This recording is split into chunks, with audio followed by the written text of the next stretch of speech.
Hello. Let me make sure this is on. Da da da. Yes. Okay. It's time for Chapter 7 of Rubyfruit Jungle.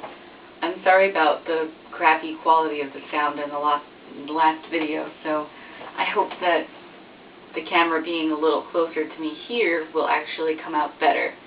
And if not, the next time I'll stick to just the webcam and I'll be all grainy, weird looking, but at least you'll be able to hear me better. So this is the second trial of the camera recording. This is Chapter 7. Sure enough, Leroy flunked 8th grade and had to go to summer school, but then he went on to flunk 9th grade twice. We saw each other less and less over those 3 years because I was involved in so many extracurricular activities that often my Sundays were taken up. It was just as well, because Leroy was getting more and more like any other redneck. It got to the point where he thought he owned me just because we do it every now and then. The crowning blow came when he bought a metal flake maroon Bonneville Triumph, and I could drive it better than he could. He blew up and told me I really was a dyke, and why didn't I just shove off? Craig had left Palm Beach County the year before, and Leroy swore he hadn't had anything like that going on, so he was very righteous in his heterosexuality. If that wasn't bad enough, he had a girlfriend at school, and they were all the time at it, so he was unbearable. I told him that he was an asshole, plus his points were blasted, so we'd better get the bike to the shop. He nearly lost his scrotum, and I turned on my heel and marched off. Aside from Leroy acting like a moron, things were fine. I had gotten invited into all 3 service clubs at once, Juniorettes, Anchor, and Cinewick. I thought I was the original hot ticket. I picked Anchor because my 2 best friends were in there, Carolyn Simpson and Connie Penn. Also, Anchor was the sister club to Wheel Club, and I was going out with Clark Pfeiffer, vice president of Wheel. It seemed like a supreme achievement at the time. Carolyn was the school goody two-shoes.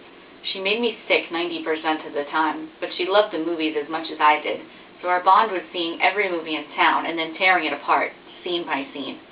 I began to think maybe I'd be a great film director, although I still hadn't given up the idea of becoming president.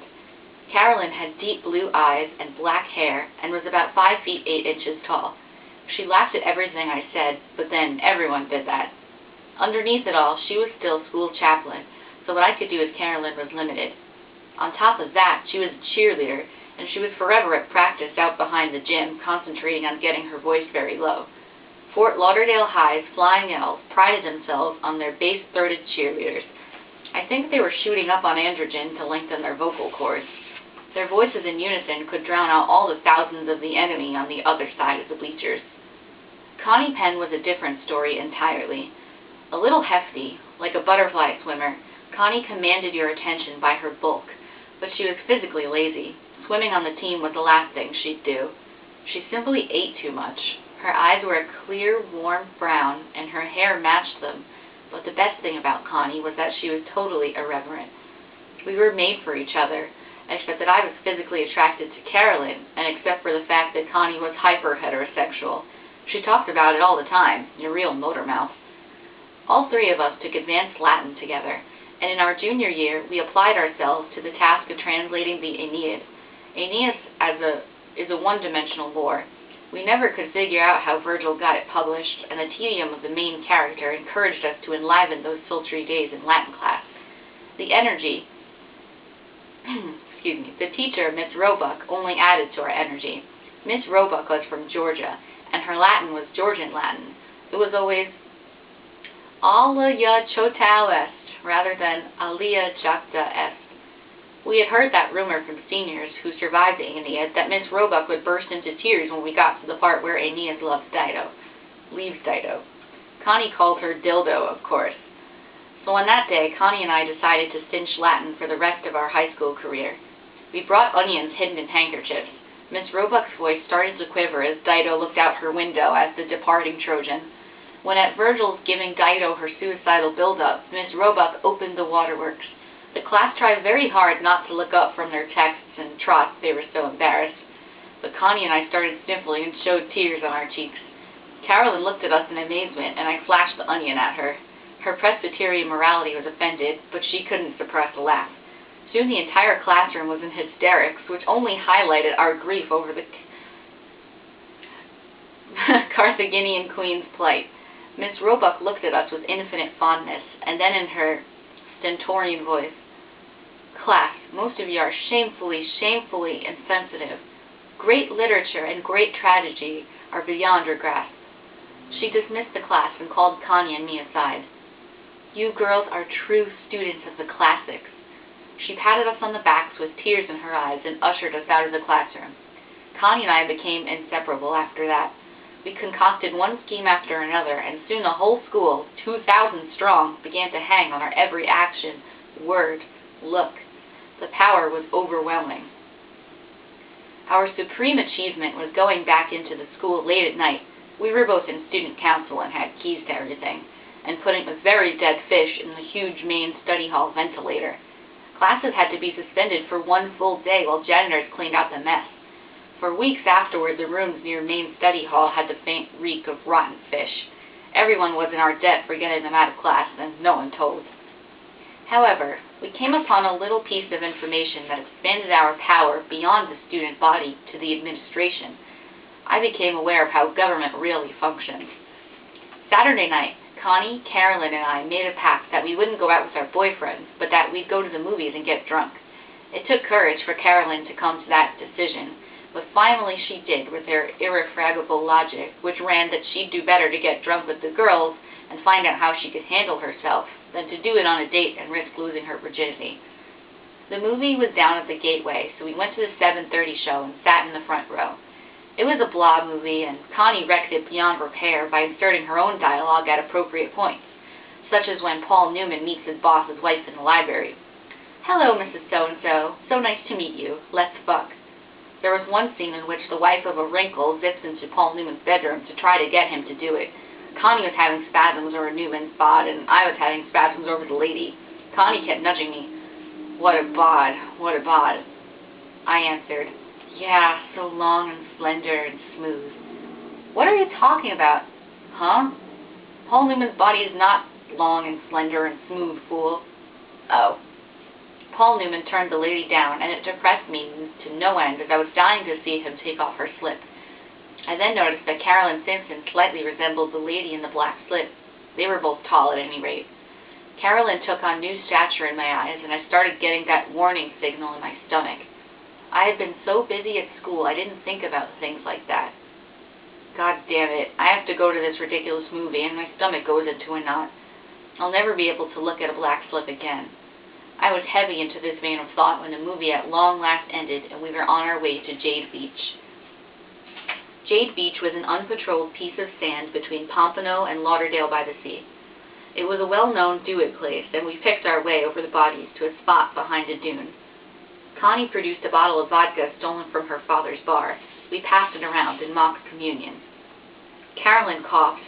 "It burns. Why didn't you warn me?" "You'll get used to it," Connie volunteered.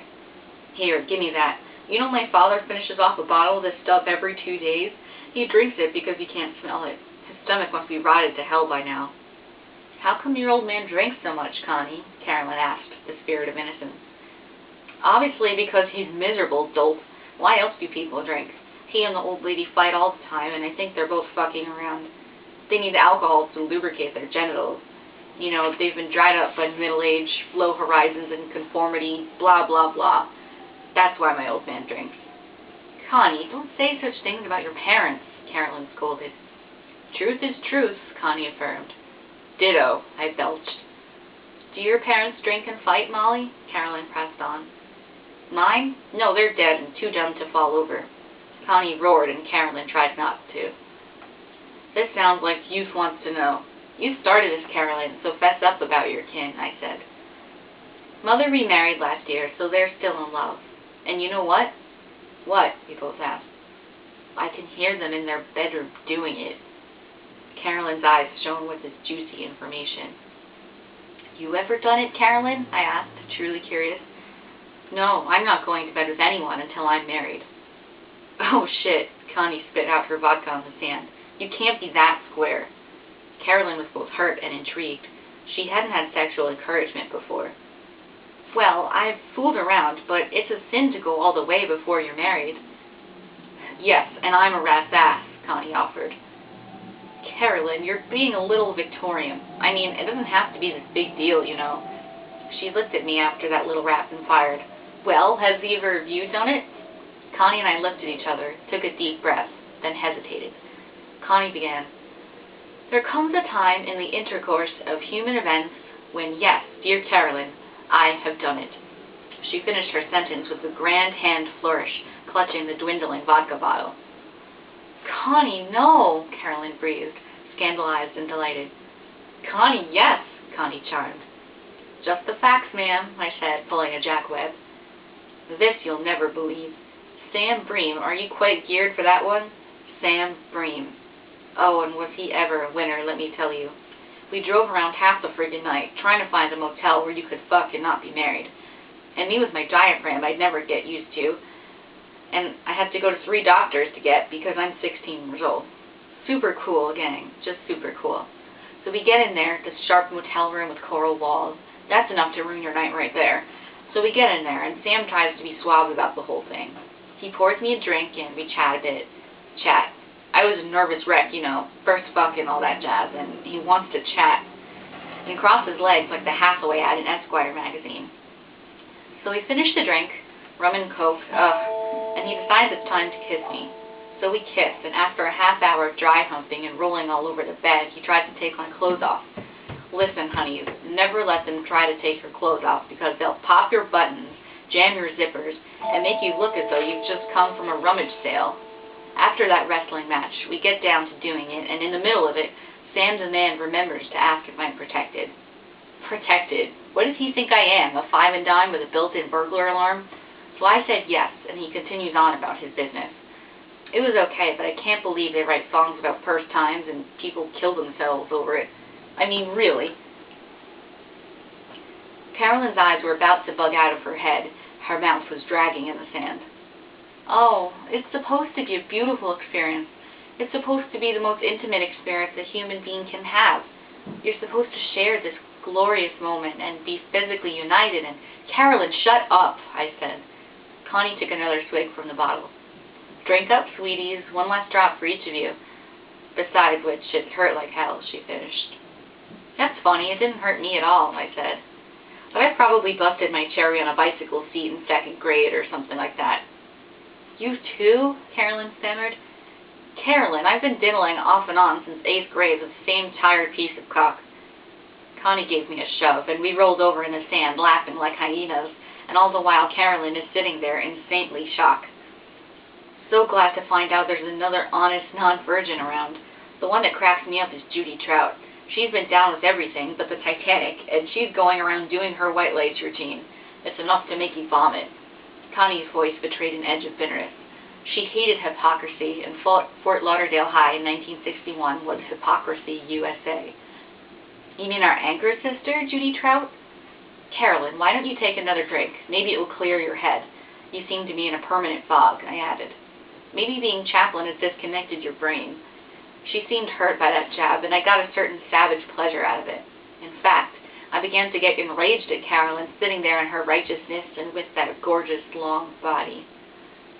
We finished the bottle. I don't suppose anyone else can produce liquor in this desert? Connie looked mournfully at the bottle. There's enough booze on Jade Beach to float the Navy, but we'd have to sneak some of a blissful couple when they aren't looking. Not worth it, Mom. Let's go back. Getting up, Carolyn stumbled. The vodka hit her like a sledgehammer. She draped her arm around my shoulders and giggled that she needed support. She was perfectly blasted, and at that point, I wrote off the fact that her hand kept falling against my breast. Besides, I wasn't stone sober myself. Which of us is going to drive? Connie asked. Carolyn loses for sure. I can do it. I'm okay. A little tight, but okay. Good, Connie sighed, because I'm going to look out the car window and dream about Paul Newman's shoulders and eyes. Doesn't he just get to you? Too bad it wasn't him instead of Sam Bream. I wasn't about to volunteer any information about who was getting to me. You have to start somewhere. Anyway, nobody starts at the top, right? I slid behind the wheel and tried to figure out how her damn car worked. I also tried to blank out Paul Newman, the woman in the black slip, and Carolyn's hand on my breast. We started down AIA, and Carolyn zonked out in the back seat. I hope she doesn't puke, Connie growled. Me too. I hate that worse than anything. Blood's a lot better than puke. At the first traffic light, I pulled up next to a 60 blue Chevy Bel Air that looked familiar. Hey, Connie, that car looks like Mr. Beers. It is Mr. Beers. Hey, look who's right next to him in the seat, and he's got his arm around her. Mrs. Silver, that's who. What? I pulled up for a better look and saw that it was our esteemed principal and our respected dean of women. Before Connie could slouch down in the front seat, I honked and waved. Bolt, what the fucking hell are you doing? You want to cause our expulsion? Just wait. You'll see what I'm doing and thank me for it. You're drunk, that's what you are. Not a chance. Mr. Beers and Mrs. Silver looked at us with utter miserable recognition. The light changed, and he floored it. What a Monday this is going to be. Connie gazed in my direction. They saw us, that's for sure. How are we ever going to face them? You and your big mouth. Use your smarts. It's not us that has to worry about facing them. It's them that has to worry about facing us. They're the married ones surrounded by the patter of little feet, not us. We're just a couple of high school student leaders out on a drunk. She put her hand to her lips and thought it over. You're right. Wow, we hit the jackpot.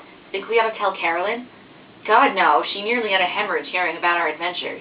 If her prince, Mr. Beers, turns out to be a philandering toad, it will wreck her, for sure.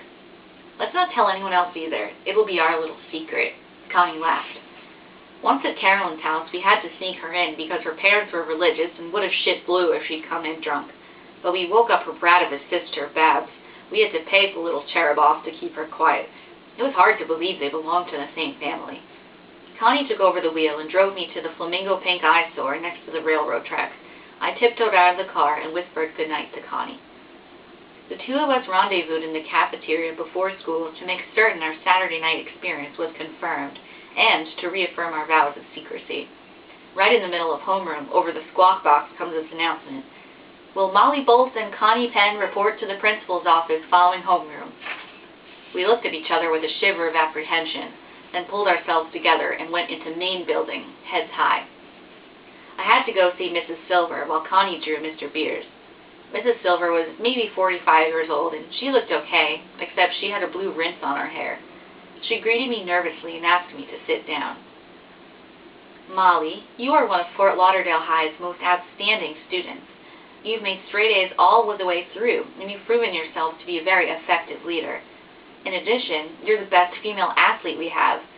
Next year, you can expect many awards and hopefully scholarships, as I know your family is financially, well, I know you need those scholarships. Yes, ma'am. If you would allow me, I'd be happy to write one of your college recommendations and try to help you get a full tuition scholarship. Thank you very much, Mrs. Silver. I'd be honored to have you recommend me.